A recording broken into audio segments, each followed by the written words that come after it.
സജി മഞ്ഞക്കടമ്പൽ ചേരുകയാണ്. തൃണമൂൽ കോൺഗ്രസിന്റെ നേതാവ് ശ്രീ സജി മഞ്ഞക്കടമ്പിൽ, പത്രിക തള്ളും എന്ന് നേരത്തെ നിങ്ങൾ പ്രതീക്ഷിച്ചതല്ലേ? യഥാർത്ഥത്തിൽ എന്താണ് സംഭവിച്ചത്? ഇക്കാര്യത്തിൽ വ്യക്തത വന്നിട്ടുണ്ടോ?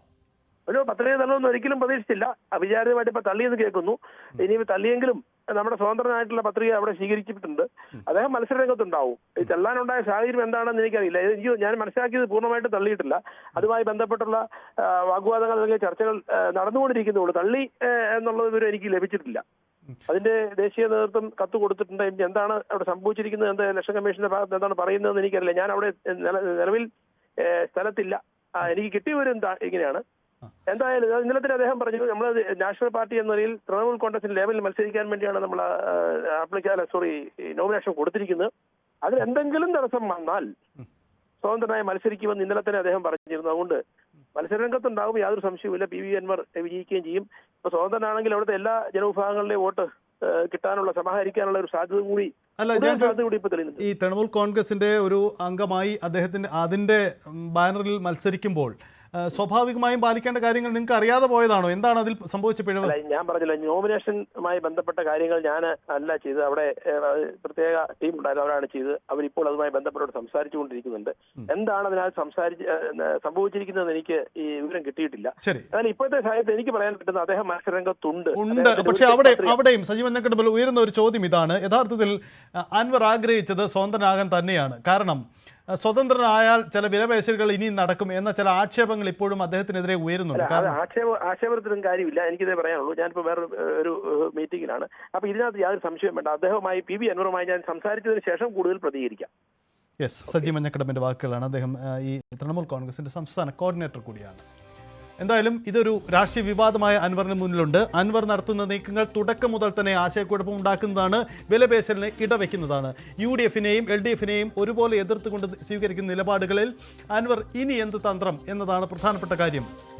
കോൺഗ്രസ് കേന്ദ്രങ്ങളുടെ നീക്കം ഇനി പ്രധാനപ്പെട്ടതാണ്. അതല്ലെങ്കിൽ കൂടുതൽ അനുനയത്തിന്, കൂടുതൽ അൻവറിനെ ഒപ്പം നിർത്താൻ സാധ്യത UDF-ന് നൽകുന്നതാണ് ഇപ്പോഴത്തെ ഈ തെരഞ്ഞെടുപ്പ് കമ്മീഷന്റെ തീരുമാനം എന്നുകൂടി നമുക്ക് പറയാം. കാരണം സ്വതന്ത്രനായ അൻവറിന് പിന്മാറാൻ ഒന്നുകൂടി അവസരങ്ങൾ നൽകുന്നു. അങ്ങനെയെങ്കിൽ എല്ലാ സമ്മർദ്ദങ്ങളും പയറ്റുന്ന അൻവർ അവസാനം ഒരു തരത്തിൽ ഒരു പുതിയ നീക്കത്തിന് കൂടി ഇതിന് ഇടവെക്കുമോ എന്ന ചോദ്യമാണ്. അൻവർ ആഗ്രഹിച്ച ബോധപൂർവമായി ഈ പത്രിക തള്ളിയതല്ലേ എന്ന ചോദ്യത്തിന് ഈ ഘട്ടത്തിൽ കൂടുതൽ പ്രസക്തി ഉണ്ടാവുകയാണ്.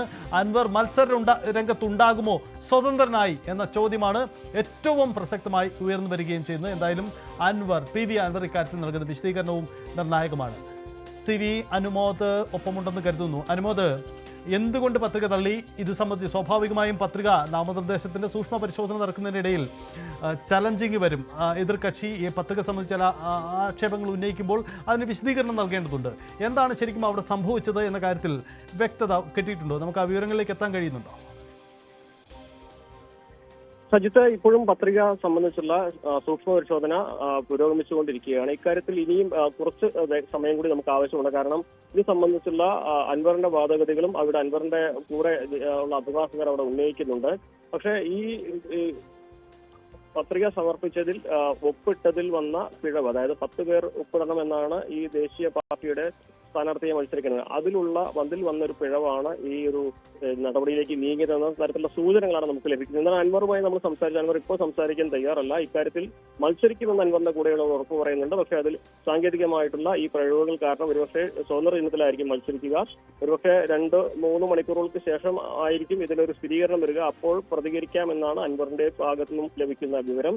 ഇക്കാര്യത്തിൽ മത്സരിക്കുമെന്ന് ഉറപ്പിച്ചു പറയുമ്പോഴും അത് സ്വതന്ത്ര ചിഹ്നത്തിലാകുമെന്ന സാധ്യതകളാണ് ഇപ്പോൾ തുറന്നിട്ടിരിക്കുന്നത്. ഇനി ഇത് സമവായത്തിലേക്ക് ഈ ഒരു സാഹചര്യം സമവായത്തിലേക്ക് എത്തുമോ എന്നുള്ളത് നമുക്ക് വരും മണിക്കൂറുകൾ മാത്രമേ കണ്ടറിയാൻ സാധിക്കുകയുള്ളൂ.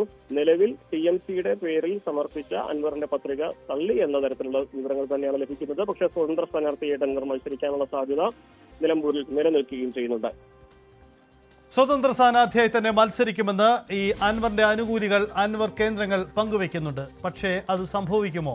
ഇപ്പോൾ സംഭവിച്ചത് പത്രിക തള്ളൽ, അത് നേരത്തെ പ്രതീക്ഷിച്ചതാണോ എന്ന കാര്യം കൂടി പ്രസക്തമാവുകയാണ്. അങ്ങനെയെങ്കിൽ അതിൽ എന്താണ് സംഭവിച്ചത്? വീണ്ടും ഒരു വിലപേശലിന് നിലമ്പൂർ രാഷ്ട്രീയം വഴിവെക്കുമോ? എന്താണ് കോൺഗ്രസിന്റെ നീക്കം, കോൺഗ്രസ് കേന്ദ്രങ്ങളുടെ പ്രതികരണം? ഇതൊക്കെ വരുന്ന മണിക്കൂറുകളിൽ പ്രസക്തമാണ്. എന്തായാലും അത്തരം നീക്കങ്ങൾ നമുക്ക് പ്രതീക്ഷിക്കാം. MG മിഥുൻ